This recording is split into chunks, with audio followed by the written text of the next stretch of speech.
David.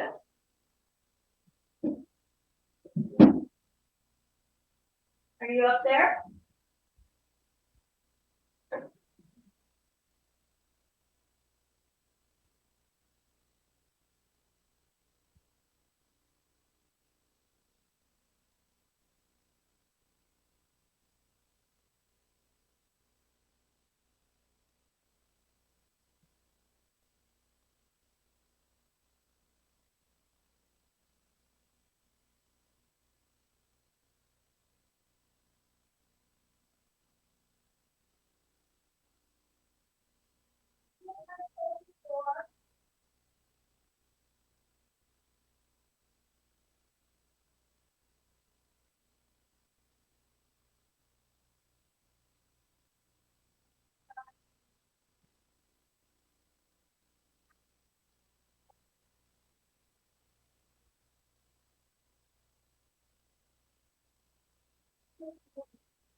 Take me back to you, and I'll come right through. Tell me what to do, 'cause I'm feeling new. Summer mid-July, never felt so high. And babe, the night is calling, I'm falling. I just wanna run away with you, my darling. This time, no parting, baby. It starts, but you always have a change of heart.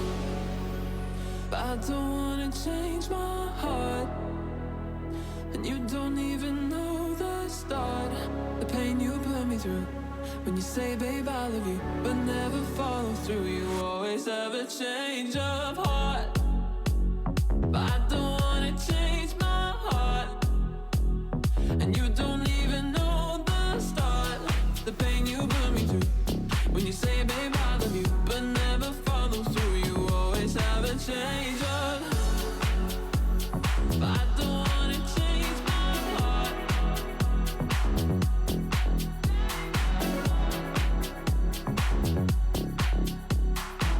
But never follow through. You always have a change of.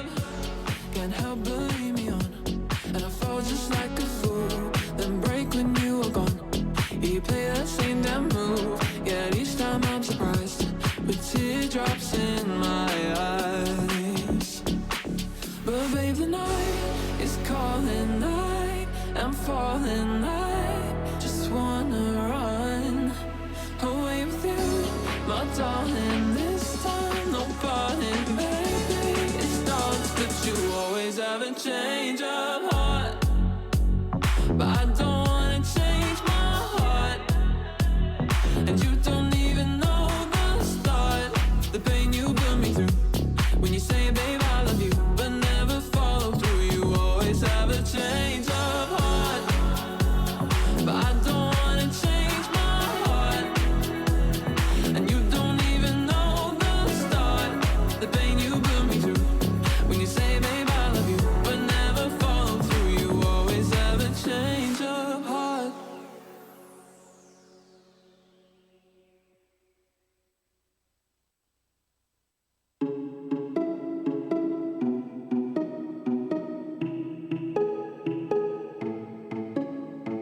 Killing time, no place to go. Everybody's feeling low, all alone in the street like low. You fall into your head. It's all that you want, it's all that you need. Take some time to make believe. It's all that you want, it's all that you need. Just some time to make believe. It's all that you want.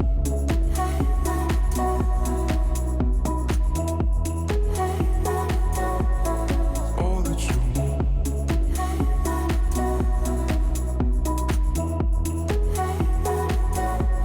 It's all that you want.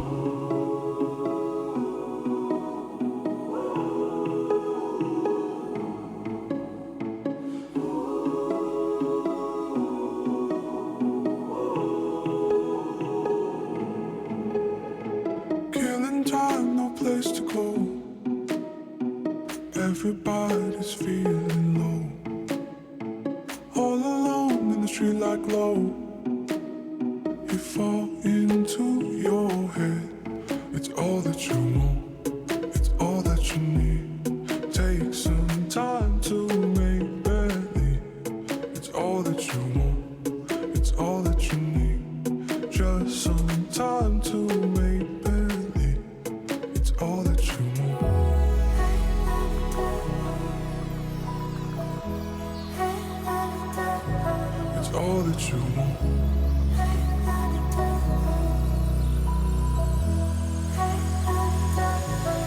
all that you move.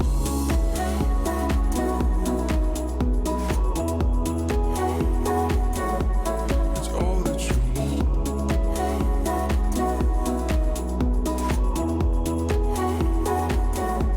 It's all that you move.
Feel it in my soul. I lose my self-control. Why?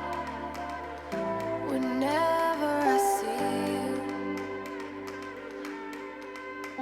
I feel it in my soul. I lose my self-control. Why? Whenever I see you.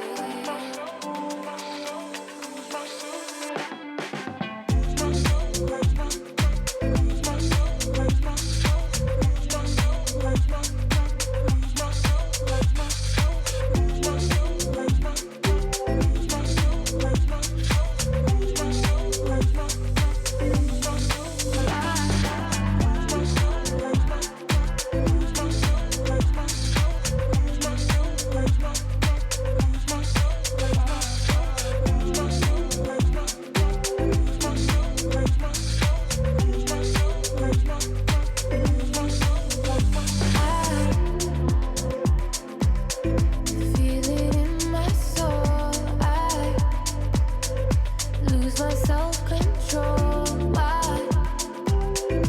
Whenever I see you, I feel it in my soul. I lose my self-control. Why? Whenever I see you, why?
I can almost feel you right now.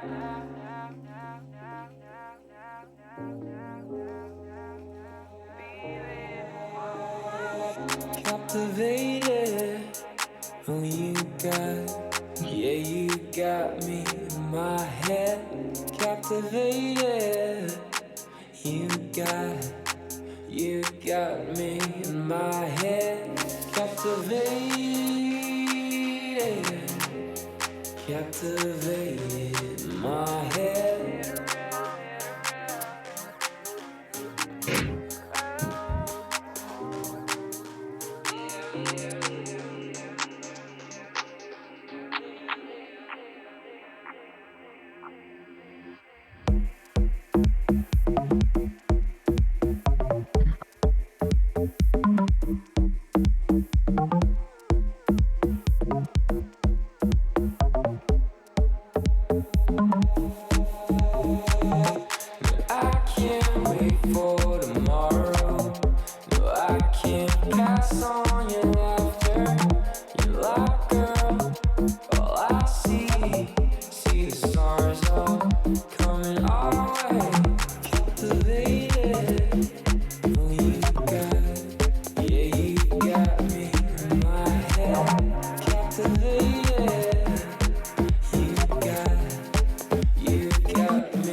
Captivated, oh you got, yeah you got me in my head. Captivated, you got me in my head. Captivated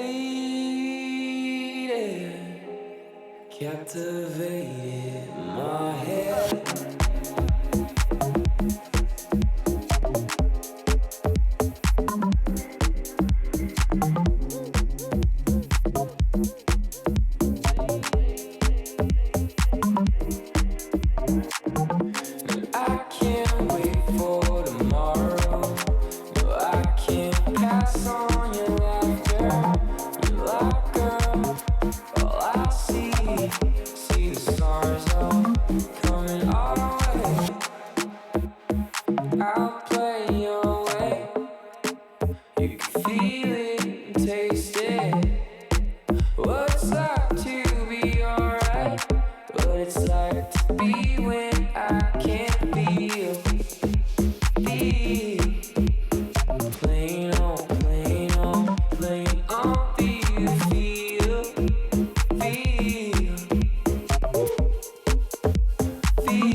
Something to live for, darling. A reason to move on from the last.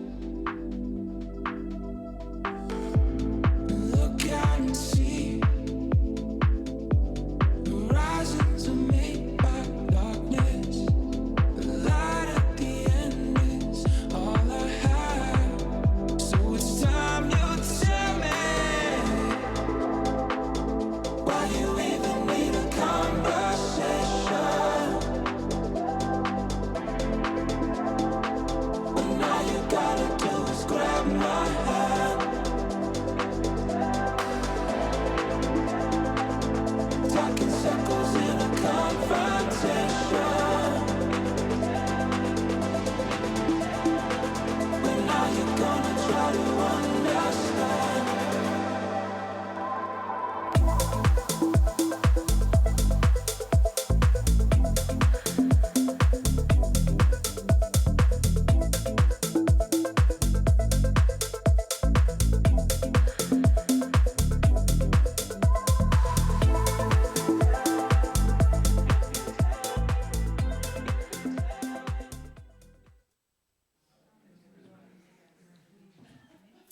Welcome everyone. Thank you so much for coming and joining us here. Our first event this side of the hill. After a wonderful start this morning in Wanaka, we had our opening presentation and the energy was set, and I'm sure it's going to be continued this evening. Thanks for being part of this is our 5th WOW Summit. WOW is a registered charity and its purpose is not-for-profit, an organisation run and by dedicated individuals, several of whom are here this evening. Our aim is to educate, inspire and enable New Zealand communities to accelerate towards a low emissions, regenerative future and beyond. And our hope is that we not only inspire our local community, but this community actually inspires the rest of the country. So I would like to particularly welcome you. My name is Claire and I'm here representing the board along with Julia, who is also on the board. And thank you for coming to this first event where I hope you've enjoyed some of the local delicious nibbles. They've been sponsored by our local food waste warriors, Kiwi Harvest, and prepared by the amazing Southern Institute of Technology Catering School. Tonight's drinks that I hope you also enjoyed were from our Altitude Brewery and from over the hill, the local Ripon and Bee Effect brewing establishments. Please do stay around. There are some still nibbles outside and you're so welcome to continue the conversations that we have this evening for as long as you like. The bar is now closed, but there will be non-alcoholic drinks available for anybody who's a little bit parched. So housekeeping. Just to let you know, those are the main doors to evacuate from if there is an emergency. There's a little lock on the actual handle, and the evacuation point is to head around the building, turn left again, and then to head to the far side of the car park. I've been informed that there will be a loud siren and then an automated voice that will say evacuate the building, so we can't miss it. The toilets, if you head in the opposite direction, corridor, the foyer, and then the opposite corridor, just on the right, there are a few rooms there. Don't do what I did, which was walk into the changing room. There's changing rooms and there's bathrooms, so find the one that suits your needs. And I think that is all for the housekeeping, very simple. I would like now just to thank our sponsors. It's with the generosity of our pollination partners, the events sponsors for this evening, and it's with their commitment from Crux, MediaWorks, and a big thank you again to the Kiwi Harvest that have prepared the food alongside the SITS Technology School. So without further ado, I'd like to hand you over to Julia, fellow board member and someone who is leading on our food resilience project. Thank you very much, Claire, for that kind introduction.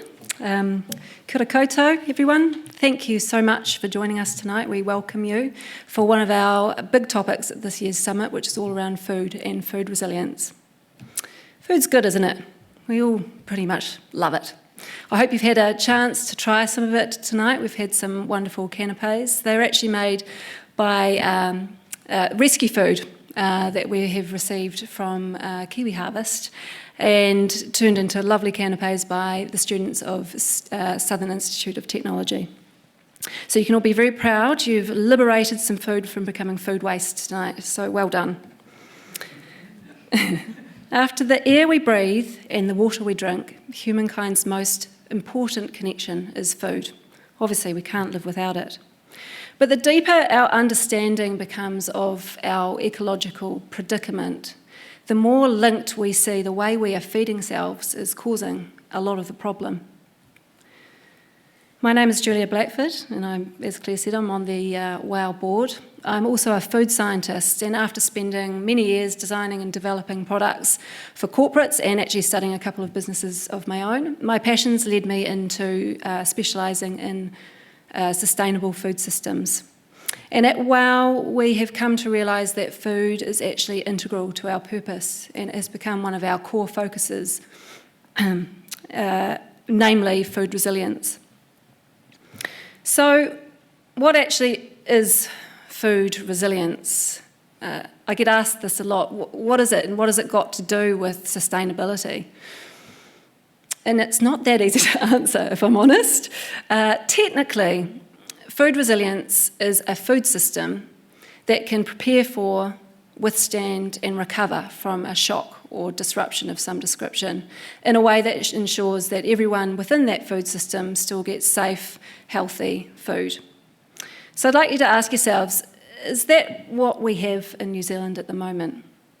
It's an interesting question. I'm going to give you a couple of scenarios just to mull over that question. As it stands, we currently don't have a shock or a disruption in New Zealand. But is everyone here, everyone in New Zealand, getting access to safe and healthy food and enough of it? How would New Zealand cope if we had a disease that started eradicating our 6.5 million dairy cows in a space of several months? It could happen. What would happen in Queenstown if we had a massive earthquake and our distribution links were completely cut off for a month? Could we be self-sufficient? Could we look after ourselves in terms of food? And think about if we woke up tomorrow to the news that our liquid fossil fuels were cut off from us. We had no more liquid fossil fuels for a period of time. How would we produce our food? This is all to do with food resilience. Human history with food has largely been a pretty balanced one. We've had a 2 million year history with food, and Homo sapiens and our predecessors largely operated, actually for 99.99% of our history, as nomadic forager gatherers with a little bit of hunting on the side. And it worked pretty well. We lived as a small part of a larger ecosystem, and we maintained balance largely with that ecosystem.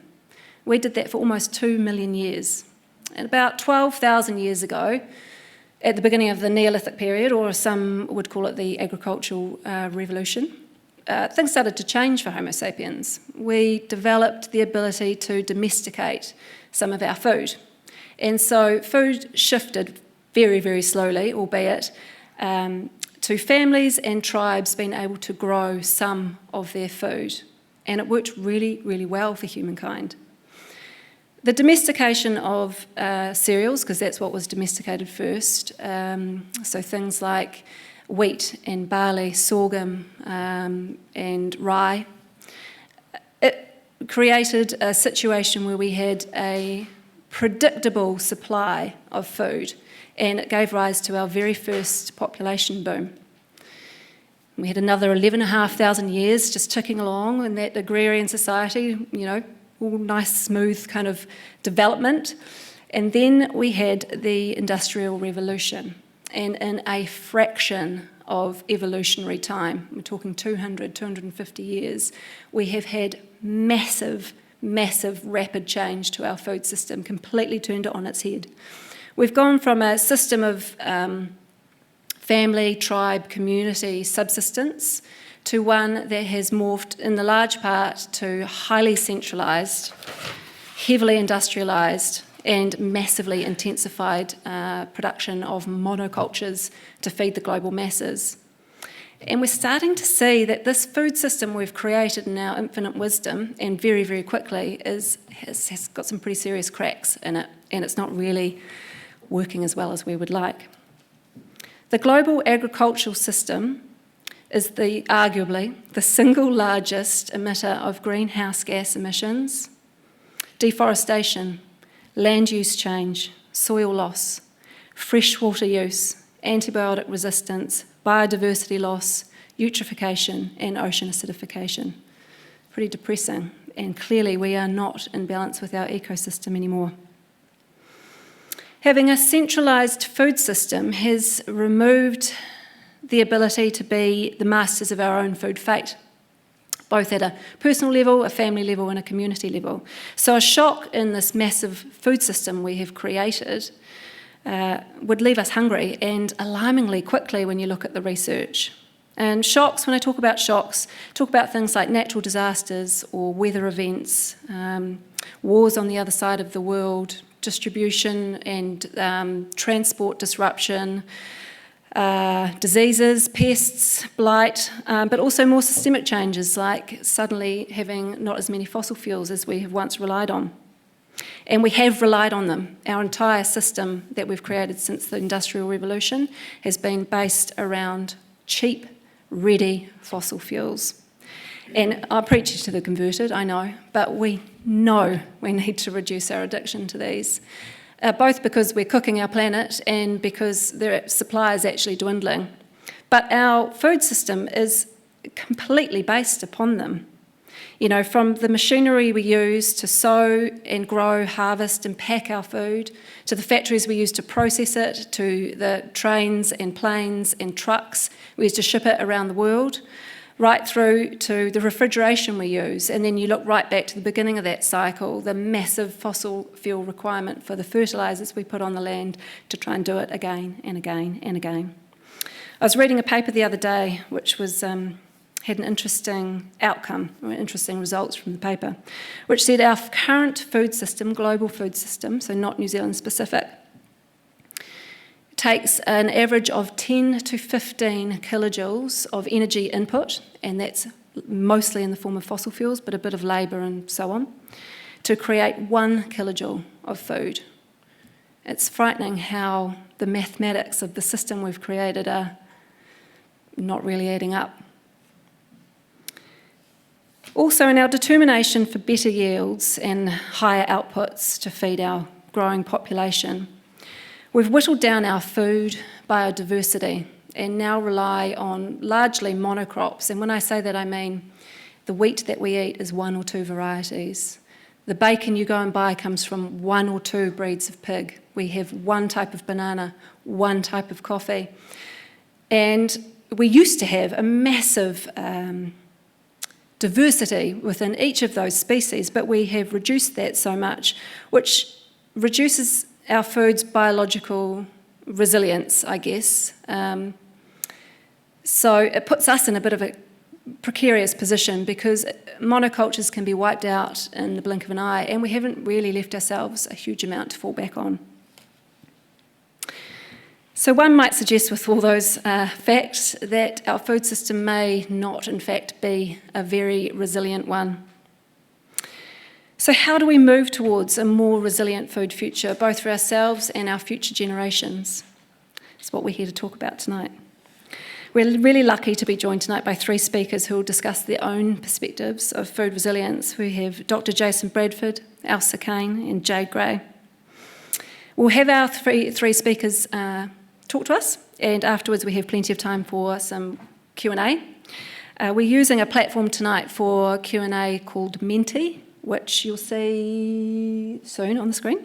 It's got a web address and you can enter that and enter a code and enter your questions, which, if the technical gods are kind, will come up on my device later. You can also vote for questions and I'll raise those with the panel afterwards. So first up we have Dr. JasonBradford, who is zooming in to us from Oregon, all the way from Oregon. It's quite late there, so forgive him if he's looking a bit bleary-eyed.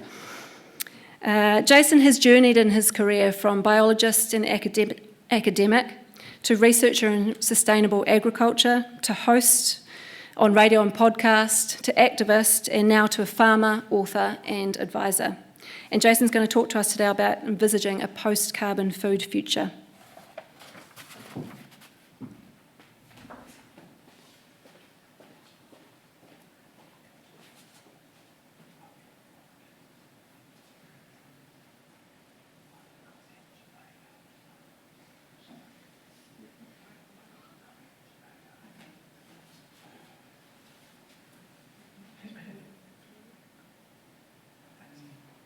Which was published by Post Carbon Institute in early 2019, and then a related article in the American Journal of Economics and Sociology in 2020. And much of what I'm practiced in is actually food production, and what I envision is that a more local, less complex, net energy positive food system will inevitably evolve. But the implications go far beyond how food is grown. Local to regional provisioning will eventually include much of the material things we use, such as fuel, building materials, fibers for cloth. And where people live in relation to the land and each other will likely shift towards traditional patterns, like what is pictured here on the cover of my book. Now, I do try to ground the beliefs I will share with you on a materialistic view of the world, akin to analyzing the physics of golf balls as they travel through the air. Now, what if you were a naive observer, like a toddler, of this golf ball in motion, and only had a view of the first couple of seconds of flight? Sort of pictured here in the blue. What might you believe is going to happen next? Might you think the ball will just keep going up? Will we have golf balls in space? This is a rather absurd example, of course, but I believe it is a common error we make when thinking about the future that is mostly going to be similar to the recent past. We fetishize trends while not actually understanding the forces that generated them and that influence their trajectory. And so this leads us to do absurd sort of extrapolations. And I'll give you an example of what I mean that is pertinent to the talk. The United Nations has demographic projections of a future with even more people packed into cities. So here you see we're about 2020, where we've crossed over and there's more urban than rural people. And they project this is just going to keep going. And the graph ends at about 2050, when they project about 70% of folks will be living in cities and only 30% in the countryside. I'm skeptical of this view and actually about most of the plans and expectations our society has based upon extrapolations of the recent past. And this is important because hyper-urbanization is the future that human societies right now are generally preparing for and investing in. And the illustration shown here is from one outlandish example. It's called the Neom Line Project in Saudi Arabia, which would be a linear city over 100 miles long and housing about 9 million residents.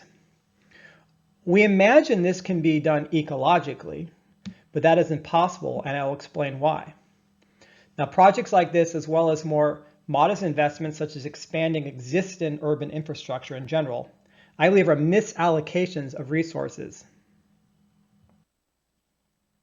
What we're doing is doubling down on previous investments because we're generally blind to the forces of energy that got us here and to the forces of ecology that ultimately constrain us.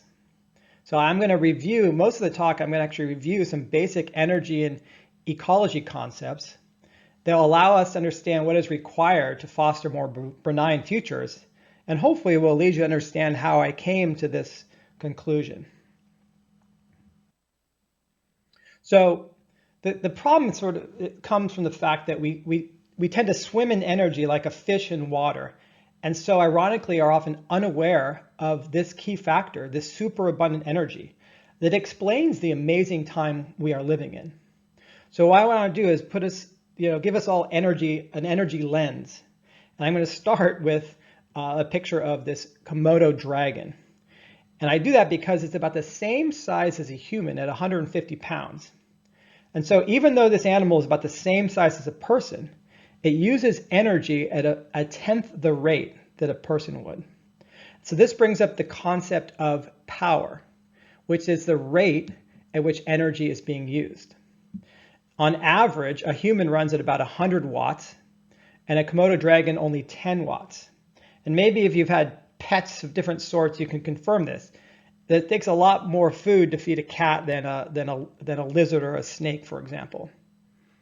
And so you need less food energy if you have a lower power demanding metabolism. And this relationship holds across animals of different sizes. Birds and mammals are active, they actively heat themselves. They're called endotherms, whereas reptiles and amphibians and fish rely on external heat supplies to warm up. So they are called exotherms. So for a given size, endotherms require about 10 times the power than exotherms. So there's this fable of the tortoise and the hare, right? It's a race between an exotherm and an endotherm of about the same size. And this is an example of the different ways of being efficient. We don't usually use that term very precisely. So if they compete for the same race and they both finish, they have done the same amount of work, but with different kinds of efficiencies. The hare will burn far more calories to run the race than the tortoise. A hare is time efficient, but energy inefficient, while the tortoise is energy efficient, but time inefficient. This is a common trade-off. Time efficiency, like the hare, is generally energy inefficient, and energy efficiency, like the tortoise, is usually time inefficient. So another important concept is exosomatic energy, so energy that is utilized by an organism outside of its own body. Unlike rabbits or turtles, humans rely on energy sources outside of our own bodies to do work. Historically, we accomplished this with the ability to control fire, to harness wind, water, and animal power. And if you look at agrarian societies prior to the fossil-fueled industrial era, they typically had access to non-human labor on the order of 10 to 1. That is, a person living could gather wood, using the flows of rivers, etc., utilize 10 times the energy content of their own bodies to aid in survival and comfort. Nowadays, we multiply our own labor force in a big gargantuan way with fossil fuels. The human economy has a power consumption rate of about over 18 terawatts. This is, I'll translate this. This is akin to about 500 billion invisible worker humans on the job all the time. And there are 5 billion actual human laborers on the planet right now. So if you do some quick math, that works out to 100 invisible energy workers for each human worker. This power, of course, is not evenly distributed. So in places like New Zealand, this ratio, this exosomatic superhero ratio, is about 1,000 to 1. Okay, so those are some energy concepts. Now I'm going to shift into ecological concepts. And I want to do so somewhat ironically by bringing up what is known as urban metabolism. Here's a nighttime image over Houston, Texas in the United States. You can see the lights that outline road networks. You know there's a power grid and communication lines are strung throughout. Under the ground and within buildings are fresh water and sewage systems. And of course, people living in households are able to move about the city and get food and other goods they need. All these systems of the city that function together so the whole is coherent are analogous to the organ systems of a body, and hence the term metabolism. But another analogy could be that of an ecosystem. Cities grow, they develop over time, and you can also imagine the parts of a city being like the different organisms in a forest. Now I'm also here getting at the heart of why the title of the talk is The Future is Rural. Modern cities especially have built-in power demand that is very high, way beyond any cities of the past. They can't rest like a lizard. They must be very active like a mammal or bird. And so this means that in any future where energy is not as abundant as it is today, it will become increasingly difficult to run cities as currently structured. Okay, another classical ecological law that ties into energy is known as the low-hanging fruit principle, which is formalized in ecology and resource economics as optimal foraging theory. And you know this one already. The return on effort will be highest when apple harvest first begins and you can reach the low branches. And the return on effort will be lowest when you have to go seek the fruit high in the tree. The same pattern, the same rule applies when sourcing for oil, timber, fish, and mined minerals. The easiest to get resources are harvested first because they offer the highest payback. Okay, another important concept is complexity. This is a bit harder to explain formally, but you will know what I mean from an example. Consider the modern flush toilet. It was built in a factory, bought in a store. Its function relies on this vast network of freshwater treatment systems, both to deliver clean water and to take it away in a polluted state. And repairs depend upon specialized parts and often expertise. So very complex systems develop over time during periods of stability, and they need a lot of power to be maintained. By contrast, here's a simple composting toilet. It can be built from all local materials. It functions independently from other networks. No fresh water is required. The waste product becomes a valuable way to cycle nutrients. And most people can maintain it without expert assistance.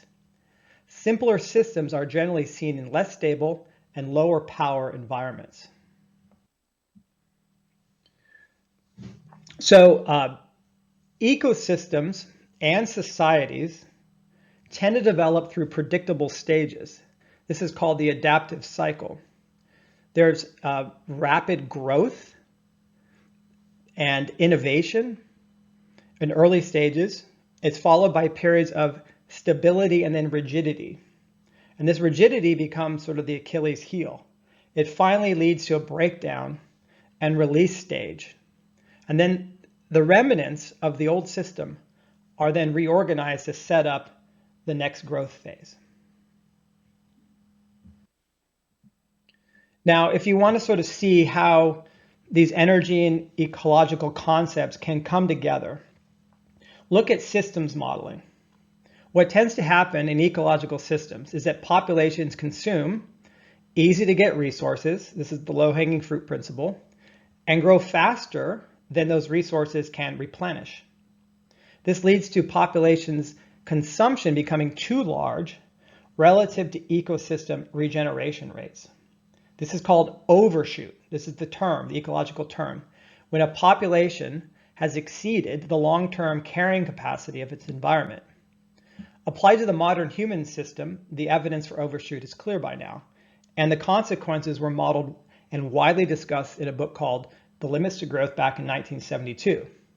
The authors wrote updates in 1992 and 2005 that are worth reading as well. Now, no model is perfect. It's just a way of thinking about the world, and the authors did not claim that it was a predictor. But it's, this basic model has held up to scrutiny. It's based on well understood ecological dynamics between population growth, resources, and pollution. And the key takeaway, though, is that the human economy has become remarkably reliant on what are called non-renewable resources, such as oil wells and mined minerals. This is the purple line in this graph. And as this is not something that natural ecosystems and species tend to do. So if we are in overshoot and near the peak of the resource and population curves, because we've been able to draw down these non-renewable resources, the future is one of less, not more. Less power, less stuff, less complexity. The golf ball falls back to the ground.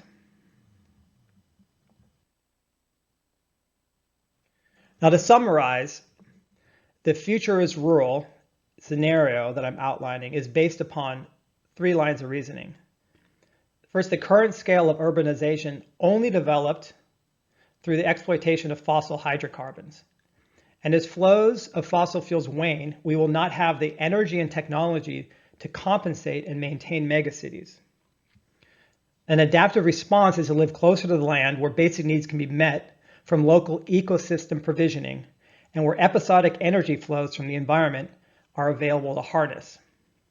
Now, most people at this point have a lot of what-abouts in their heads.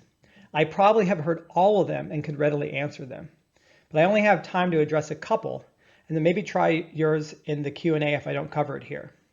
But the bottom line is there are no ways out of the constraints we're going to face. The amount of stuff and power humans can take is limited and will decline at some point, probably soon. Okay, here's a common what about. What about renewables? Won't they just step in and replace fossil fuels and keep the services we are familiar with going? I don't believe so. no technologies, either existing or proposed, are able to substitute for the eventual decline of fossil hydrocarbons. Wind and PV have some key drawbacks that are very difficult to compensate for, such as intermittency, which the wind and the sun are come and go.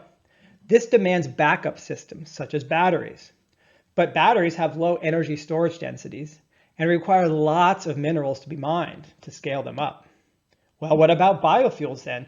They're energy dense like fossil hydrocarbons, but these have competing land uses with food.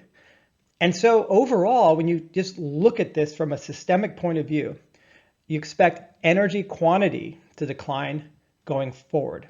I can't expand upon these much further here, but we'll point out a source for one of the claims. A reason wind and PV won't scale is there truly aren't enough minerals available in Earth's geological reserves to make this transition as expected. I can't go over this in any detail, but the deficiencies are extreme, like orders of magnitude. So for more information, look at the work of Simon Michaud, an Australian minerals expert employed by the European Union to do this research. Now, what to do? So what I would prefer society to focus on is the extreme energy use and how we procure basic needs and then work out how to transition to lower power modes of survival. This is perhaps nowhere more important than in what's known as the food system. It's just a part of our industrial system, but it's one that we could focus on for sure. Now, I'm showing you energy statistics for the food system as a whole in the US, and it's probably pretty similar for industrialized nations around the world. And what it shows is that energy output is about equal to the energy input for what you would call the agricultural production sector of the food system. But what ends up happening, and that's sort of the blue-gray on the bottom, which is energy consumed, versus food energy available on the right, which is the output. So literally the calories in the food. But we do a lot more with our food than just grow it, because we need to get it from farms to the cities thousands of miles away. And these last few slides will provide some final thoughts on shifting the food system for a post-fossil fuel era. Okay, here's an example of the kinds of changes I would expect. This is a cattle feedlot. It's near a place called Greeley, Colorado, where a lot of feedlots happen. It takes a lot of exosomatic energy, right, to keep the animals alive. Water is piped in, feed is trucked in and delivered to feed troughs. The waste has to be picked up and moved off mechanically as well. Without cheap energy, especially diesel, this would all be ridiculous and nobody would do this, right? Now, compare my description of a feedlot with a human city. People who study these things from a, non-judgmental, ecological point of view, they consider both cities and feedlots analogous structurally and functionally. Okay, a real contrast now to the feedlot system is when animals are spread out on pasture, where they can walk around to feed themselves, and the waste is dilute enough to be a fertilizer and not a pollutant. So here is where I live. This is a picture actually from kind of near where I'm sitting giving this talk. Looking to the north, outside of Corvallis, Oregon, in the Willamette Valley of the United States. And here we have sheep, there's cattle, there's chickens, there's loads of plant species from around the world, as well as the native biodiversity that we interact with. And like you, I'm at mid-latitude on highly productive soils. So I practice what would be called a mixed farming model, where livestock and crops are rotated and in some cases integrated. Now, different environments will select for different food provisioning systems. But for those of us around 45 degrees latitude with decent rainfall, this food production system makes a lot of sense. Now, let me touch upon the cities as feedlot analogy. We actually see cities and nations ruralize when weaned from energy supplies. And recent examples include Cuba, Greece, and Detroit, Michigan in the US. These are all unplanned responses to crises, where the energy basis for the society was pulled out from under them. Detroit, for example, this is a picture of these urban farms in Detroit. Detroit went from around 2 million people to around 600,000 as the auto industry collapsed, basically, in the United States. So we deindustrialized a part of the US called the Rust Belt when we outsourced a lot of our industry. And so a lot of people just couldn't move out. They didn't have the means to get another job somewhere. So they literally started creating farms in abandoned neighborhoods. But there are ways to plan for this. It's possible. Here's what's known as a kibbutz in Israel, modern planned agrarian population center. Now there's a density here. There's a somewhat dense population center, but provisioning of food and cycling of waste back to the land is not so power demanding at this scale. And pre-industrial towns, like on the cover of my book, they looked a lot like this. There are still places, actually, that are mostly rural. They haven't had access to fossil fuels to such a degree as we have. And this is a chart of the per capita energy consumption that is on the bottom, horizontal, and the percent of the population that is still living in rural areas, and that's in the vertical. And I highlighted in green the quadrant that is the most rural. And they also use about a 50th of the energy per capita as we do in the United States. And so we could probably learn a lot from studying the food systems in places like this, because they haven't gone fully industrial yet.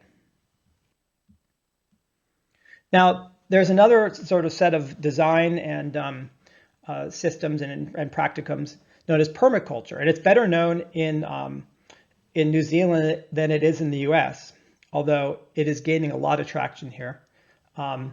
It is adapted from the study of traditional, often indigenous, and pre-industrial livelihoods. And it was born actually as a response to the limits to growth studies that I referenced earlier, and the knowledge that there would be an eventual decline of our hyper-energetic society. So this is just a schematic of from permaculturalist David Holmgren on how settlement patterns in the land evolve under energy scarcity. And he has ways of imagining how current built environments can be adapted. So that's a very useful thing to examine, because we may not have the energy to actually just rebuild anywhere we want to go. Okay, I want to thank you for inviting me to speak to you all. I wanted to show off this picture of sheep, knowing we don't do sheep here as well as you do, but some of us, like me, we still try.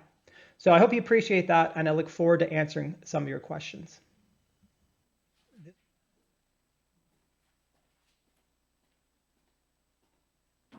So thank you very much, Jason. Thanks for the sheep. We see a few of those, so we're pretty used to them.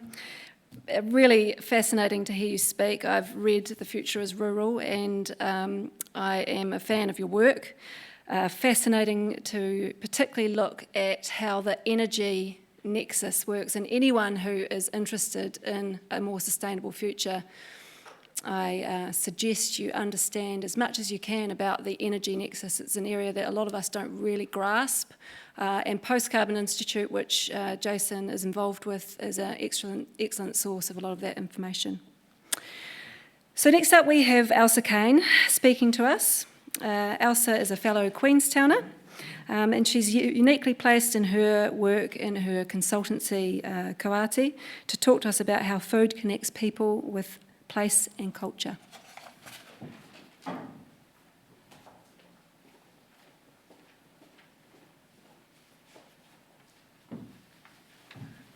Kia ora i tiwi, he mihi nui ki a koutou, i ngā ahi kā, i ngā matawaka, i ngā hau I whā.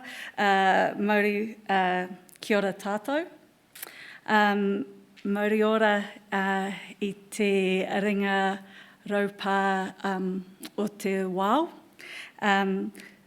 Tēnā tātou katoa ko waiao, ko hananui toko maunga tupuna, ko mata Aotearoa, ko waitaha kāti māmoe naitahu oku iwi, no murihuku ahau, ko Ailsa Cain toku ingoa. So kia ora koutou, everyone. I am here to really take on board a great point of getting people to think, and I really have tried to structure this conversation around pushing people's thinking and thoughts. So the structure of my talk, I'm going to look at 4 key quotes and tease them out, just enough to hopefully trigger some questions so we can cover a lot of this in the Q&A. So that's my big hope, that this triggers some thoughts either today, tomorrow, or in weeks to come. So the 4 quotes I'm going to look to work through are to get you thinking, but they're actually heavily entwined ideas. And they're quotes that could be part of any one Ngāi Tahu conversation. So as you may have guessed, I'm going to talk a bit about matauranga Māori and the Ngāi Tahu practice of mahinga kai.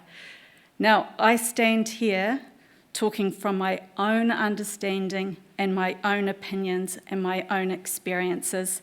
This is not the official position of Ngāi Tahu on such matters. I am also looking out at the audience, knowing that you come from a lot of different worldviews. So if there's words I use here, feel free to hit me up and ask me to slow down to explain. The world I work in, I come from an environmental background, but actually I started out doing cultural heritage. And it's really an important way of looking to the past to plan for the future. And in the work I do most day to day is I look at concepts like ki uta ki tai. Some of you may know it as from the mountains to the sea, but it's a holistic way of understanding that all things are interconnected and should be managed as such. People, place, your stories. I also work in mahinga kai, so that is a very fundamental Ngāi Tahu way of life of the places in which you harvest, the foods in which you harvest, and how you do that. So it's about people and resource. I also, for those of you who are in the throes of fresh water, work in te mana o te wai, so I have quite a lot of interest in there.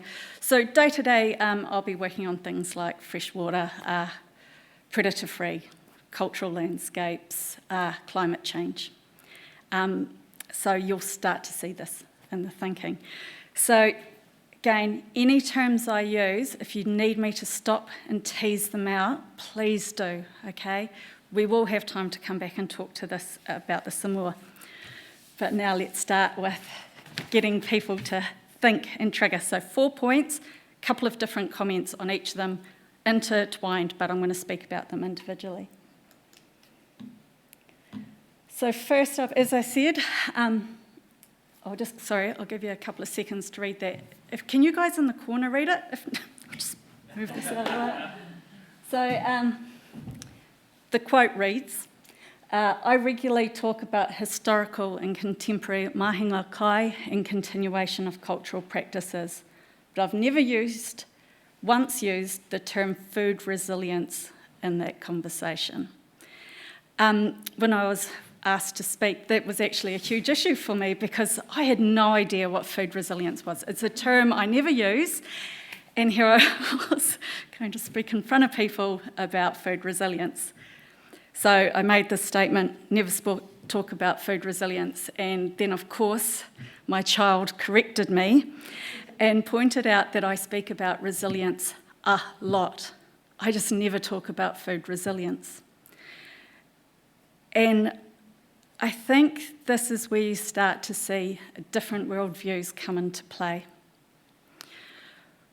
We don't use the term resilience when I'm working with mana whenua. And I actually teased this out. I had some whānau come down from the far north, And I said, I've got to do this talk about food resilience. And it triggered a few comments. It was late into the night, but they were like, I don't understand why they always talk about food. Aren't they talking about Māori? Now, Māori is not resilience, but it's quite a fundamental, powerful Māori concept about, which is huge. His scholar-level discussion, to be quite frank. But it's about the wellness and the strength and the connection and the resilience and all this of something. The discussion was, why aren't they talking about the resilience of the environment and the people within it?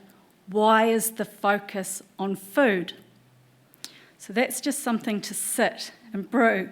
And the reason for raising that point really early on is that when you're looking to consider how different systems and different worldviews consider something, you have to be really careful about cherry picking, especially if you're picking a fundamental approach from one and you're bringing it to another worldview that doesn't necessarily support that way of thinking. So te ao Māori, Māori at the centre, the wellness and the strength of something much larger than a human, of which humans are the junior minor line.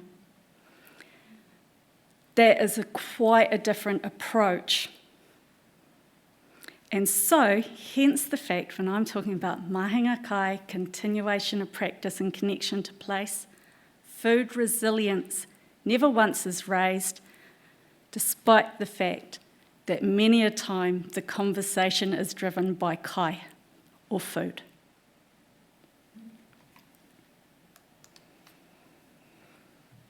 So now we're just going to park that, so worldviews, how different people consider the world and what's at the centre and the focus of it. Now we're going to move on to the more historically known practice of mahinga kai. Do you want me to read this out for those that can't see? Okay, I'm really bad at reading aloud. We're moving in to talk about historical mahinga kai practice. So, kaitahu movements were according to the seasons, following the life cycles of the animals and the growth cycles of the plants.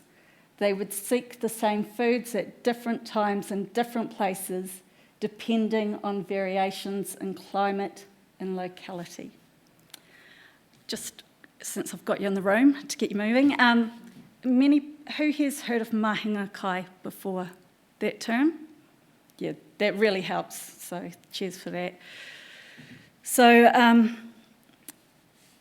a lot of the environmental practice when you're talking with different iwi will be based around certain things. Every iwi's different, every iwi's got a different way, every Indigenous tribe has got a different way of explaining things. And it's usually based on the way your society works and what's in the place you live. For Ngaitahu, mahinga kai is a major part of how they talk. It was part of the treaty settlement. It's actually been a fundamental point of most conversations. In the area we currently are, south of the Matauranga, so south of the Clutha, particularly south of the Waitaki River, down to the ice where I'm from, it's quite a seasonal place to live. A lot of travel, big distances, family groups, intergenerational, 3-4 generations, would be clocking out 30k a day, moving, heaps of stories about them moving from the west coast to the east coast, just family weekend out. So that kind of starts to give you some idea. So mahinga kai is about using those resources at place. Using resource in situ. I'm going to talk about this later on, what that looks like in the contemporary world, but it's using resources in situ. Now, decision makers would coordinate who could work which foods where, what foods were to be rested, renewed, and understood the cycles of those species. We're not necessarily talking about one target species. We're talking about how all those resources work in situ at place. When you're travelling 200k, you need to know that the system you arrive at can cope and is strong enough to sustain you on your journey. These were to be used in situ. But by travelling together over multiple generations, over multiple years with parties, you get connections both with the experience of the people within the group, but with the trip before them, the trip before that, and so on, to the point where you come in your life where you're starting to think about those who will come after you. So you're connected intergenerationally, and on those journeys to use resources in situ, where those resources were strong and vibrant to be harvested, was the intergenerational transfer of knowledge. Your paua and toa, or your grandparents, teaching the next generation how to harvest, how this was done. Was that in good nick? Is this okay to take this time? What is the way of doing this? And that was encouraged through active transfer of knowledge.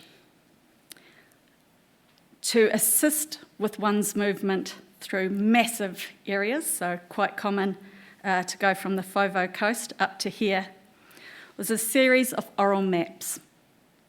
And in these oral maps are a memory system in which religious belief, history, and geography are combined. A lot of the place names around here are about what resources are in situ and in what condition. What to look for when you get there, how to know where to go, what can you take from that place, is constantly taught through its place names and what's expected at place. So that's looking about using resources in situ and ensuring that active transfer of knowledge between one generation to the next, the responsibility on that senior generation to teach and encourage those coming through. This is the third quote. So we're starting to move from that historical mahinga kai practice to consider what that could look like now. As I said, these are very intertwined conversations. Right, here we go. If we can't, this is from Tamak Solomon, who used to be the head of Ngāi Tahu. For a simple word, he would probably balk at that, but let's just call it that. If we can't engage in customary food gathering, preparation and eating, we risk losing touch with our Ngāi Tahu identity. So for us, the national parks within our takiwā, so within our tribal area, are potential havens for such connection with identity. I say potential havens because right now we are not in and part of these lands. So some of you who work with national parks or have been involved will be aware that particularly there's a lot of criticism from Indigenous peoples, actually internationally, about that a national park locks Indigenous people out of their lands.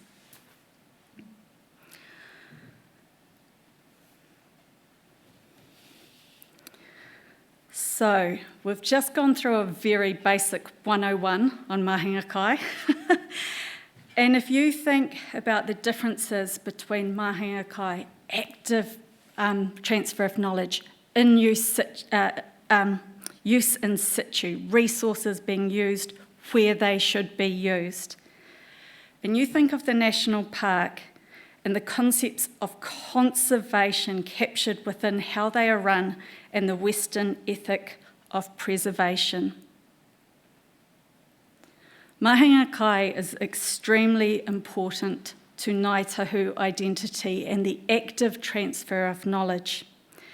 It binds one person's identity with the lands and waters, and it makes that person consider first the hauora, the well-being of that place in which they are about to take resource, both food and fibre. Then their active intergenerational understanding of how to sustain that place long term, beyond this generation into the next. And I really wanted to raise this. When you're in a room, when we were talking with different iwi, we would be on this for hours. Like this is red flag to a bull. But what I was kind of encouraging here to think about is if you're looking to create a new food resilience system and to really consider what's new, the new ways of doing things, sometimes reviewing what we know and what we have might be a good starting point. National parks are not necessarily conservation captured within the Western ethic of preservation. For some, they're seen as paddocks, a place in which to actively transfer knowledge about the environment and food systems. And for the last one, this is an old kaumātua, Bob, usually the best dressed guy in the room. So this is Bob. And his quote is, all the fish life, bird life, plant life, you name it, it was there in abundance. It would be like me wanting to sell my refrigerator there full of food. It would be unthought of. What Bob's talking about here could be many places within the Ngāi Tahu takiwā, but what he's particularly talking about here is Fiordland. And he was talking about it as part of the Ngāi Tahu historical claim that arguably Ngāi Tahu never sold Fiordland because why would they? It's so heavy in mahinga kai, why would they sell their fridge? And this here is, I think, a really relevant point for my generation, and it's one that I particularly feel burdened with. And it's one that kaumātua particularly are comfortable to pass on. It is for years, key places of mahinga kai have been looked after with a very rigid set of rules and responsibilities. There's rights to whom is allowed to go. There are bloodlines in which are allowed to go to certain areas. It is a contemporary practice that I still practice today, and I have so many hopes that my great-grandchildren will still be enabled to practice. It is a living part of a living culture. But I am bound by different rules, ones that require me to consider how those next generations will go.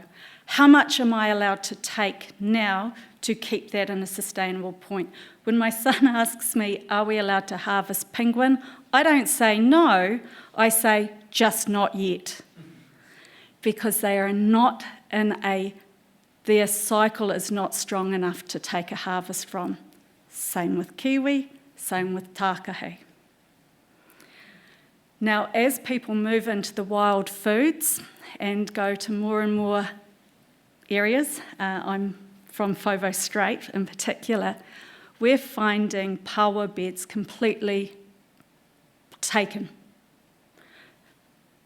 Our gardens that we have protected for so many generations are all of a sudden people coming and take because they're wild foods. It's part of their food resilience system. So it's a real consideration of these different worlds coming together and playing by different rules. And that is a big one for my generation to carry. So that's my 4 points, and I just really wanted to summarise the questions that hopefully I've got you thinking about. And as I said, some of these might be slow burners. Some of these might be things you want to discuss shortly. Am I reading them out? Right, okay. So my first question, which relates to the first slide, is what is at the centre of resilience, food or the wellness of the environment? Second slide about historical mahinga kai. The use of resources in situ, building connections with the environment through intergenerational, continuous practice. The one about identity in national parks. What is the paddock and how will national parks be part of food resilience? And the last one about Bob and his fridge. What are the local tikanga and kawa for wild foods? Whose takiwa are you in? So takiwa, tribal area, tikanga, the right way of doing things, and kawa, the rules which go. So that's my thinking. Hope it's sparked some thinking there. Kia ora.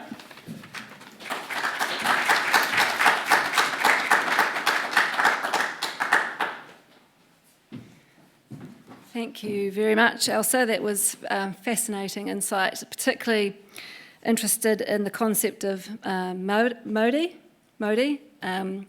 It's a really interesting one to think about in terms of my lens of quite scientific views, and I'm interested to talk to you about it more. Also, that intergenerational transfer of knowledge is something that in a lot of societies has completely gone, and for me, looking at food resilience, it is just one of the most important things, and a lot of us have lost it.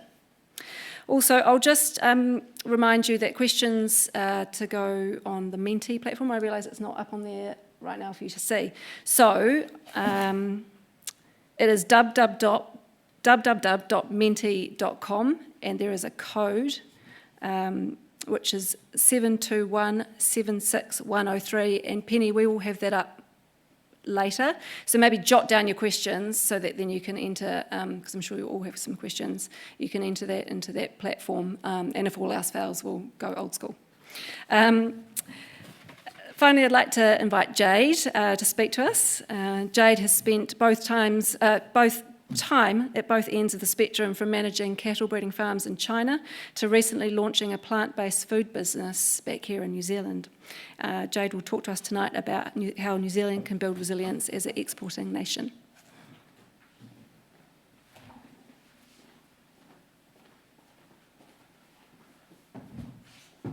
Good one. Good to be here. Thanks for coming. Great to see some familiar faces in the crowd, both from years gone by, growing up in Wanaka and Twizel, to new faces I've met in the last couple of years since coming back from China. I think just a little bit of background regarding food. I grew up in a food family. We all grew up around food, we all love food. My family happened to be supermarkets and grocery. And so I grew up as a kid packing shelves, eating second chocolates, broken packets, maybe ripping packets open to make them seconds, as a 5-year-old does. But it really was an integral part of my upbringing. And then I took that offshore and spent the next 20 plus years up in China selling New Zealand food effectively. And that was doing genetics on cattle feedlots, processing meat, working through marketing and sales corporations, and eventually developing my own restaurant group up in China. So I've kind of seen the whole gamut of New Zealand food go through the system over these years. And when I came back to New Zealand 3 years ago, it really struck me as to how integral food is to not just the New Zealand economy, but who we are as a people. And we are a food nation. And if you look at by any statistic, you can see that New Zealand, per capita GDP, through the size of our nation and our effect internationally, we are a world leader in food. And it's something which I think is very relevant to what we're obviously discussing tonight. If we look at my perspective, I think it's great following Ailsa and had such a deep understanding about what it means to New Zealand at a very on our Indigenous level and our current level, my perspective's always been about what it means on an export level and an international level. So I hope to have a contrast in that and what that it means from our markets. And when we do create these great food systems, how does that look for our markets? And we talk about resilience. Because for myself, when I was also asked to talk about food resilience, it was a bit of a mind boggler. It was like, okay, food resilience. We're talking about food justice. We're talking about our opportunities. We're talking about our ability to take shocks. And as Julia pointed out, it means different things to different people. And so this is my take on what food resilience means to myself as somebody who spent my life offshore trying to tell the New Zealand story about our food and beverage. If we step back and look at what food means to New Zealand, and we can look at this, we've always been a food exporting nation, and in particular around our primary exports. So, whether that was originally from the wool, and I'm talking about here very much about post-colonisation, and when we started to really engage the outside world outside of the Indigenous trades, but in a globalisation context. And so really wool was the story for a better part of our economy. There was gold thrown in, the gold rush, we all know about that, close to home here. But what we did find is that through time, you can tell here, is that we've gone from wool being up to 60% of our GDP, of our goods exported offshore, and now it's down to less than 2%. And that has had a massive shift through our economy and through our nation and our rural communities.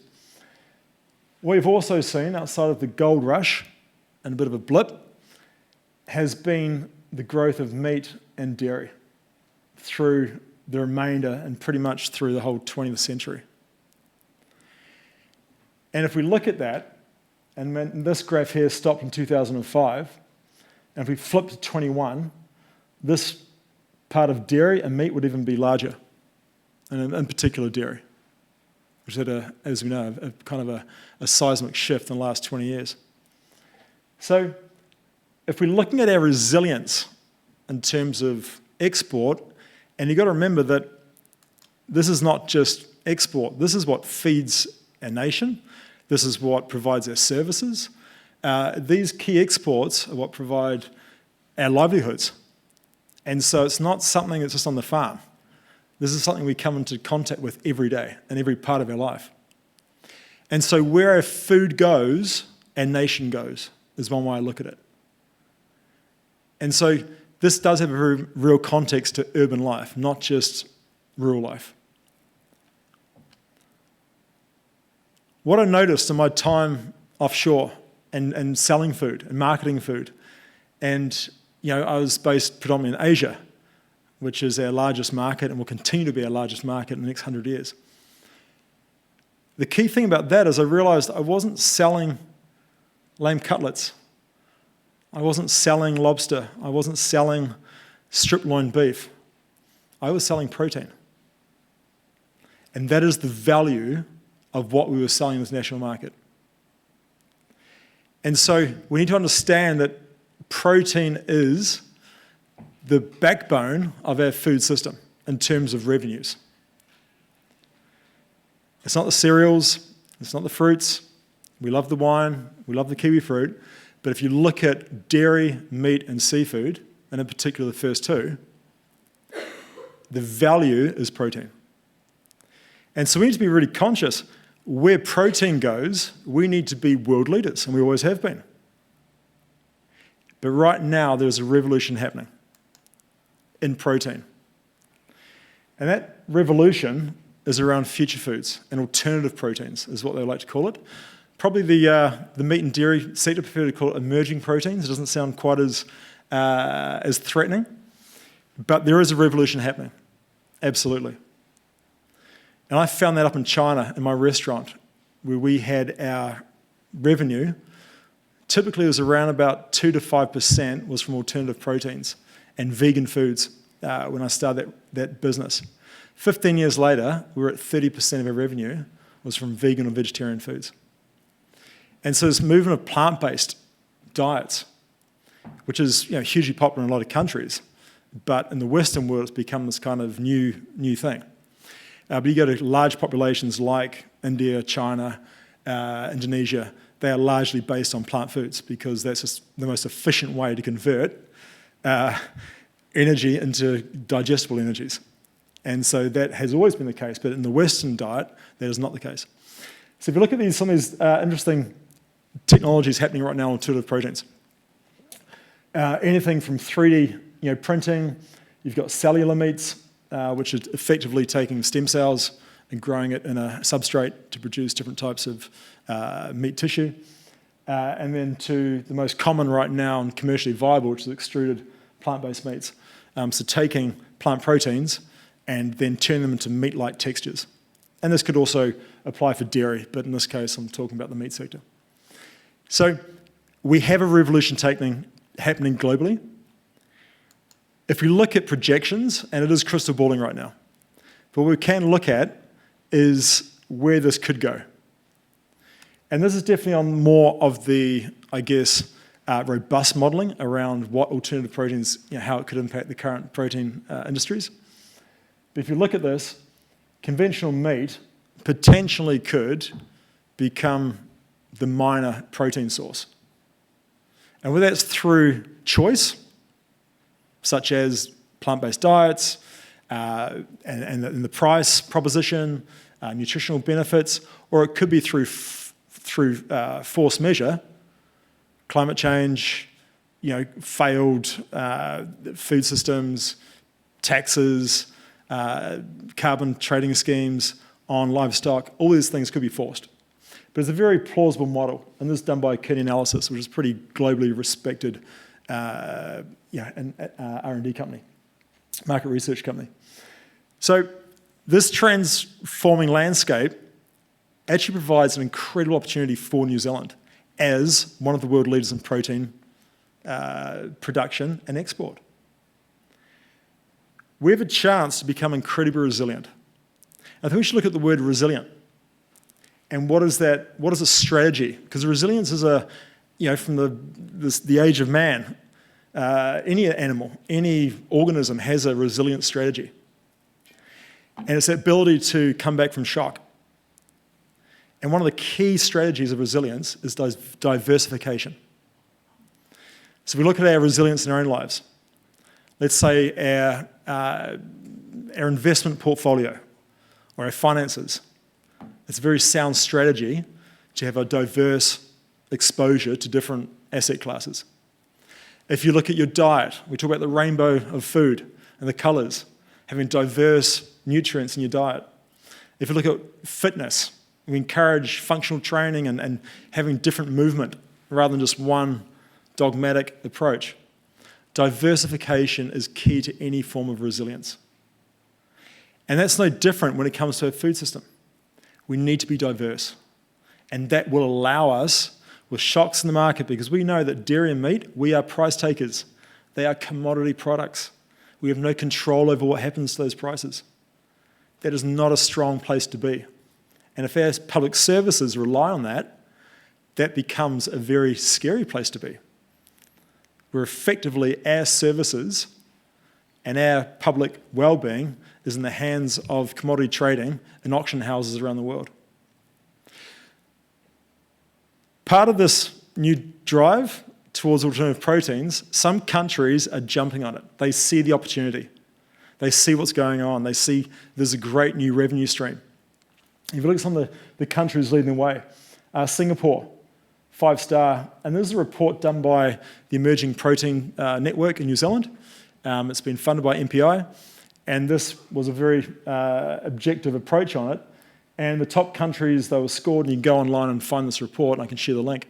But it measures how the governments are supporting this growth of alternative proteins in their nations. Unfortunately, New Zealand is at the bottom of the list with Ireland on 1 star. We're effectively doing very little in the scheme of global context. Australia doing a great job, 4-star. It can be done in our part of the world with our large livestock sectors and large lobbying groups. It's just going to take some vision and courage to understand that alternative proteins are key to a diversification of New Zealand's protein network. Let's learn from history. We saw on the graph back there what happens to some sectors that potentially don't adapt to revolutions happening off our shores. And I think there's a good example, the wool sector. It is the most, I think, relevant example, and the one that the ag sector can most relate to. And if we look at what happened to the wool sector, and I talked from 60% of our goods exported to less than 2% now, what were the key points that caused that? There are two key things that I've, from my readings and research, looked at that I come back to. The first is that we relied on one key market. The second is that we ignored emerging technologies that could have disrupted that current offering. And in the case of wool, in the 60s, we ignored man-made fibres. Synthetics, rayon, nylon, take your pick. And we thought it could never touch the beautiful qualities of New Zealand natural wool. And it's almost an ego, almost a sense of, this is impossible. How could that ever touch petroleum goods, ever touch, well, look what happened to carpets around the world. And ours was a coarse wool industry and very quickly got disrupted from those man-made fibres. The second piece, we relied on a key market. And in particular, it was the UK, Mother England. The empire took our products, and when they joined the EEC, or the EU later, very quickly, that market just dropped off. We then tried to find other markets, and we actually found it in the Soviet Union. We had a massive buy of our product, not that the government liked to talk about at the time. And the Soviet Union took huge, vast numbers of our wool, and is actually used in a lot of insulation in Siberia and through Russia. And so what happened when the Soviet Union fell apart in 1991, our wool industry collapsed overnight, effectively. And we've never recuperated from that because there's no big market after that to take it. So we need to learn from this. And the scary thing is for us, protein, we have one large market called China, and we have some really exciting emerging technologies having a crack at dairy and meat.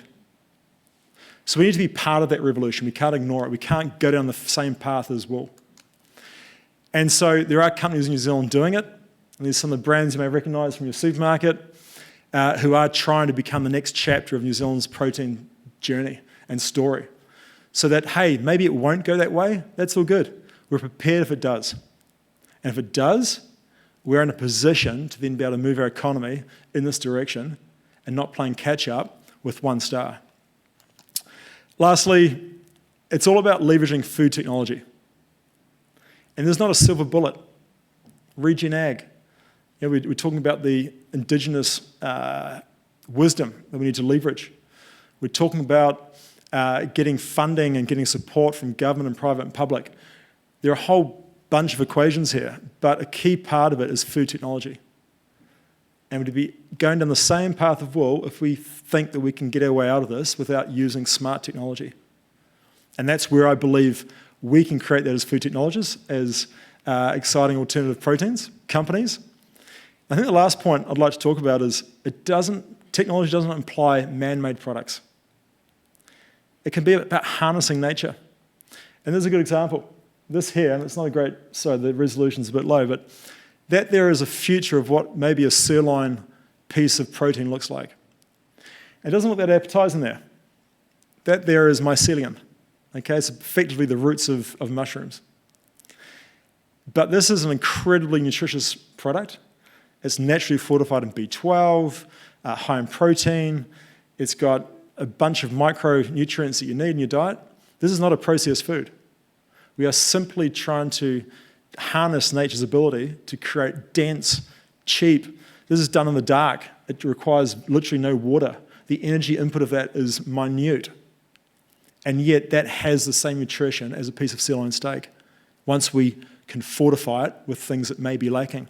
But it doesn't have trans fats. It doesn't have cholesterol. So I think we've got to embrace this technology. How we use it, like any technology, is up for discussion, but would be, I think, quite absurd for New Zealand as a protein leader to suddenly turn its back on this revolution that is happening. So I'm going to leave it there and look forward to maybe some Q&A later on. Thank you very much.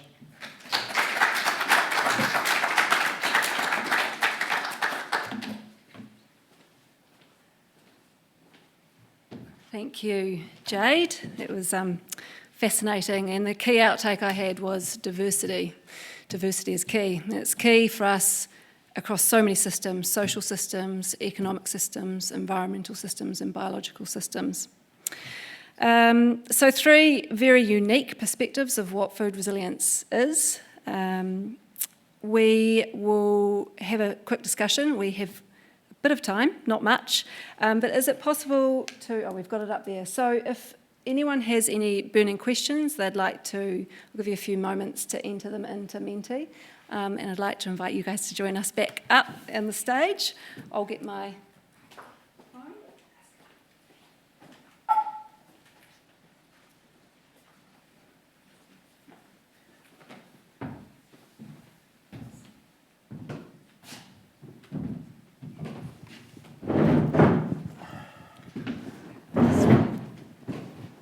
So I've got a couple of questions here.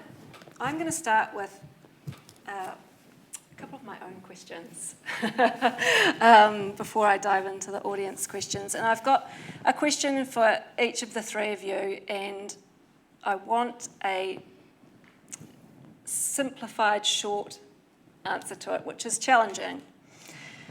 But you know, we've heard about food resilience, we've heard about the complex issues, the complex solutions, but what a lot of people will, and certainly I always ask myself this question, is how can an individual take what we've talked about today and go away and take the first step towards making themselves food resilient in their own family, in their own community?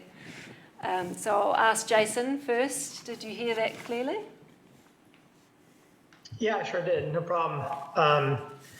Yeah, that's a hard one because people have so many different circumstances, and so you know, I happen to have land. I have the ability to learn how to grow food, and serve mostly local customers through a CSA program, and also lease land to other people that I want to work with and have on the property. So you know, that's a path that not everyone has. And so what do? You know, do you support people that really are growing food in ways you believe in and understand? And so there's lots of ways to do that.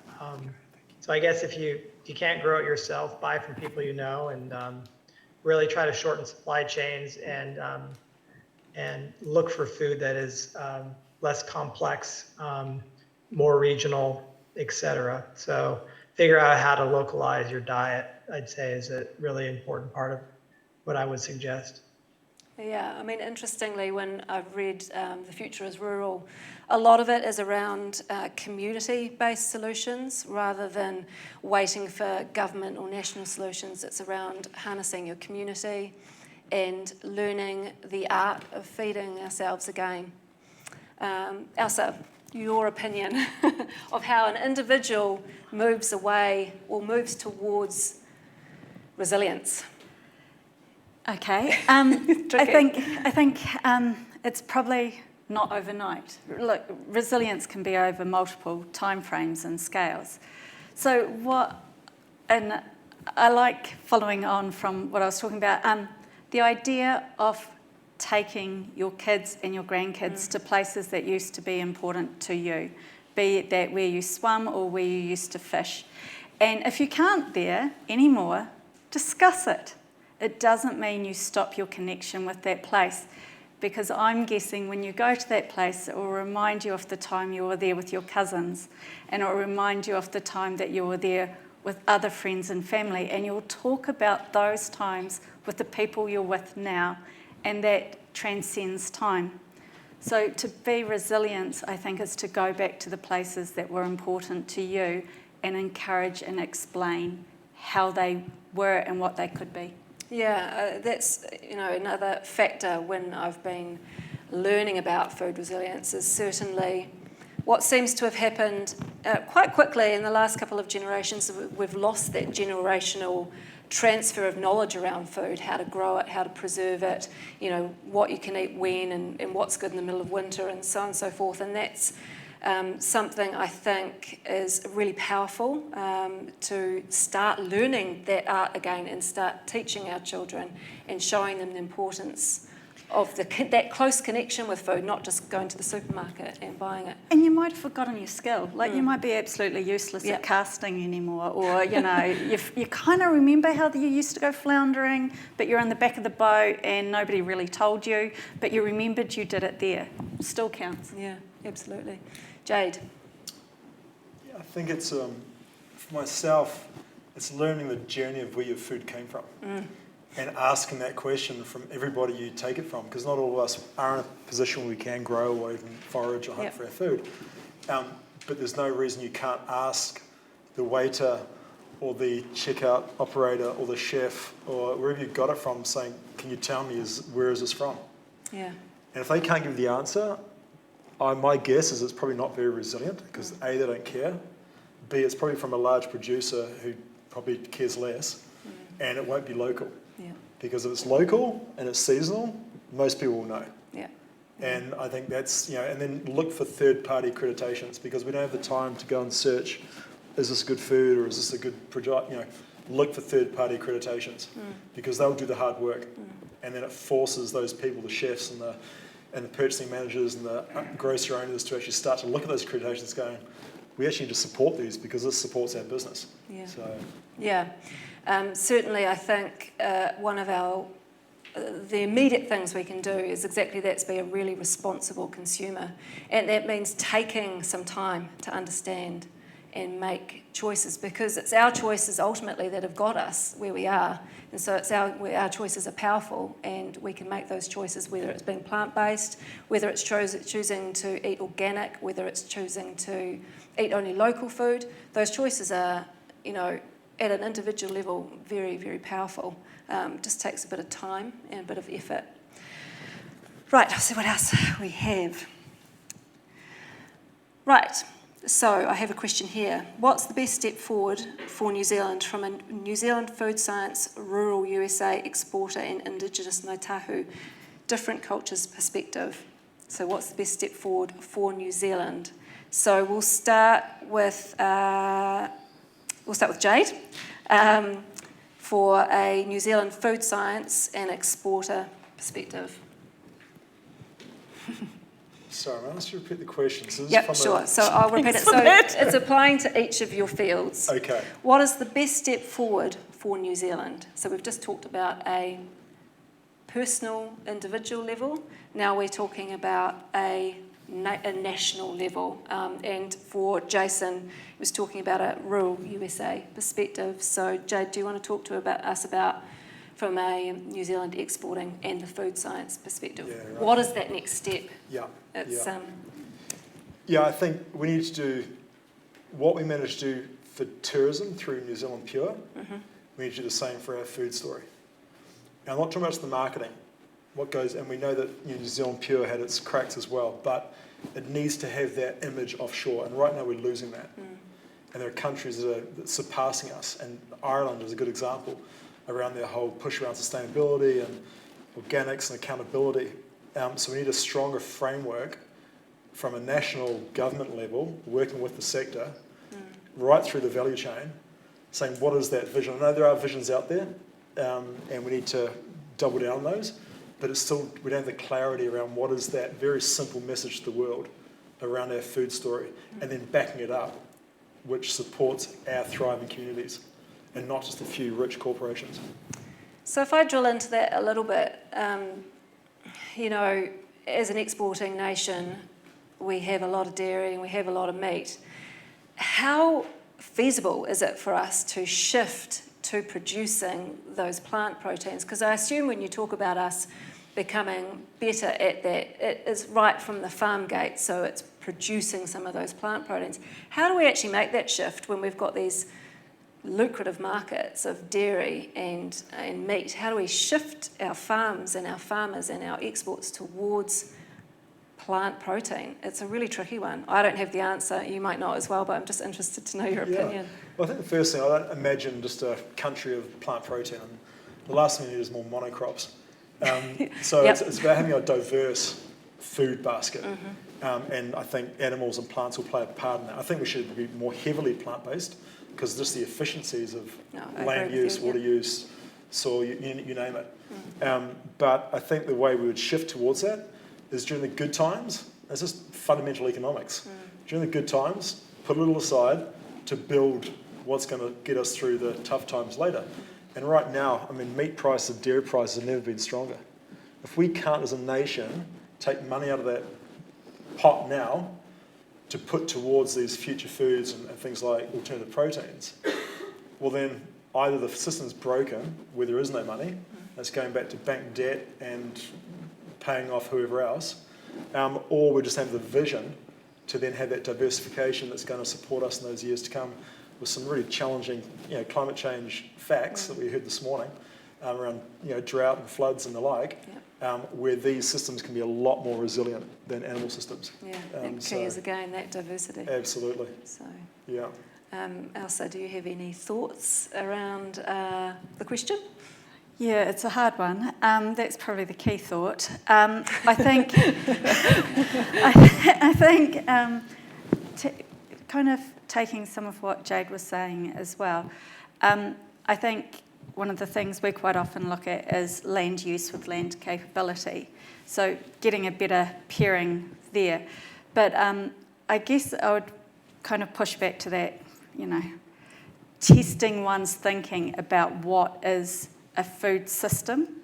So, at the moment we think a paddock is a food system. So obviously a preference for domesticated, hard-hooved animals, and we've created land to suit that. So I think it's going back, what's the step forward is to actually look at the multitude of food systems we have running in New Zealand and where they're at the strongest. So where that land use, land capability is at its optimal for not that moment in time, but for moments in the future. So that would be my kind of first step. Yeah, we have a bit of a problem with looking forward far enough to the future. Certainly our recent society has. So I think it's something we need to figure out how to do again. Yeah, look, my favourite one to really rile a crowd is, and you're not the crowd, so, but it's, you're talking certain provinces, that used to be predominantly wetland, and yet we've got a whole lot of tile drains running through them. Why aren't we looking to do food systems based on wetlands? Yeah, agree. That freaks a lot of people out, especially bankers, but never mind. Jason, do you have anything to add to answering the question? Yeah, the problem is that most people and most governments really follow market signals, and that's a fundamental flaw. Is that the market signals is going to basically drive you towards comparative advantage in trade. Basically, you will simplify your food system and have export-driven products, which will lead to low diversity. So there's a fundamental structural problem of following the money is not going to lead to the outcomes we want. You have to have policies in place that basically look at it from a food security perspective. We are going to have more and more expensive nitrogen, more and more expensive diesel. International currency and trade relations are going to get more and more complex and difficult with political instability and banking problems, with counterparty trade having more and more difficulty understanding what to do and who to trust. So I think it's like I said, do not pay attention as much to the trends of the past, thinking we're going to continue with what we've been doing and have any sort of food resilience and security. It's a losing proposition. But the problem is it's going to cost more now to make change. The easy thing is to keep doing what you're doing now, as opposed to transform things in a way that actually has a chance of being persistent and resilient. So I don't know. It's like there's almost no policy people that think this way, unfortunately, except at local levels, because local people can kind of understand these things, are common sense. But the further you get up in terms of government and business, the least likely they are to be able to follow this train of thought, because it goes against kind of what they consider to be basic fundamental economics. Yeah. I mean, that's what it keeps coming up in all my research is the solution is local. It's not national, it's not international, it's local level solutions. Do we have time for more questions? Okay, maybe one more? All right. I've got a lot and I don't know which one to choose. Who have we got most votes for? I'm going to be naughty. I'm going to ask my own question. Of the three of you, have collectively, has anyone heard of the concept around food systems of sparing versus sharing? Which is a concept, which is two different schools of thought around how we should move forward with our food systems. One is the concept of sparing, which is moving to intensified high-yield farming to reduce our land use requirements. So intensify it, do whatever we can to create more out of less. Sharing, on the other hand, is to farm less intensively but more widely, so take more land and to create our food and somewhat share it with wildlife. I'm really interested to know if you sit in either camp, either of the three of you, or what your thoughts are around it, because the worst case scenario is where we're heading, where we're doing both at the same time. We are intensively farming on more and more and more land, which has so many issues. So I'm interested to know if you personally think one is a better solution to the other. I'll start with you, Ailsa. Yeah, it's one of those ones where it's quite a different worldview perspective. Yeah, you're 100% right there. So, from that Te Māori perspective, within Ngāi Tahu Kimuri Huku of Mahinga Kai, across all places in which one lives and moves, well, you're meant to be in balance with what the system can hold, and that you travel distances to rest as well as allow for renewal. So this is where, and I don't know the model well, but when you're considering rest and use over widespread tracks to reduce the impact and also to give back to the system you've just taken from, neither of them quite work. Yeah, you're right. Yeah, so I am stuck that it is quite a different worldview. Yeah. And Jade? Yeah, I think Thoughts? I don't think there's one or the other. I think it's very location specific. It's very much the politics, the influence of corporate versus local food manufacturing systems. I'll take, for example, Singapore, which is one of the world leaders in food technology. They have a massive problem. They only produce 3% of their food, and they import 97% of it. That's, from a food security point, back to Jason's point, that's hugely alarming. So they'll be very much focused on intensive vertical farming, urban farming, all the things that, a lot of things I was looking at. Where you look at a country like New Zealand, which produces enough for 55 million people, and yet we're still trashing the waterways. To do that, it's just, we should be taking that gentler approach across, I believe, the whole of the nation. Outside of certain areas, for reasons like cultural significance, or it's just an area that's not built for, and never was built for food production. So I think it's very specific to the location, and also the politics at play as to what is going to be the better fit for that. But again, back to your point, it should be more local engagement in that decision.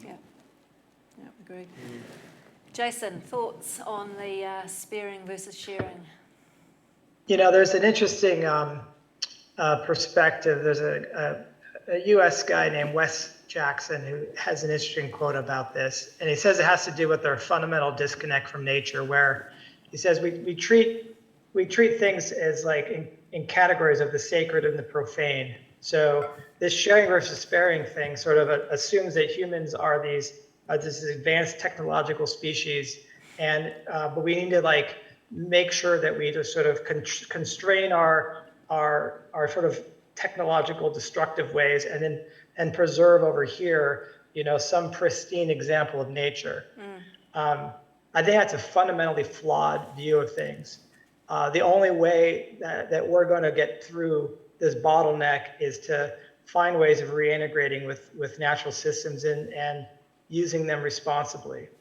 And so I like the comment about, like, don't try to just tile everything and grow wheat for export. Figure out how to have a mosaic of habitats, including wetlands, and be more intensive on how you manage the land, but be maybe less intensive on, more intensive from a knowledge and detail orientation, and less of like big equipment just going across vast acres with large tractors to do the same thing.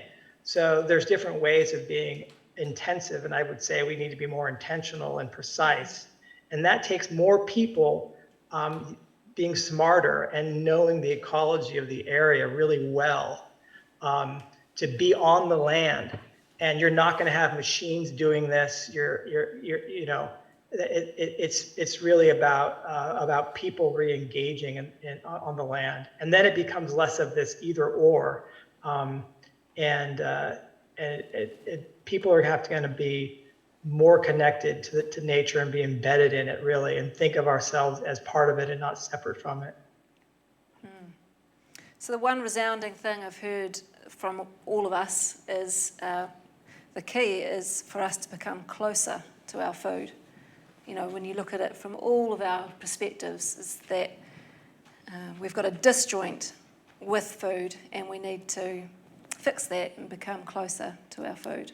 And I'm told that is time up, so I'd like to thank you guys so much for giving us your insights and your time and your passion for your topics. I really found it so fascinating to learn a little bit about you guys.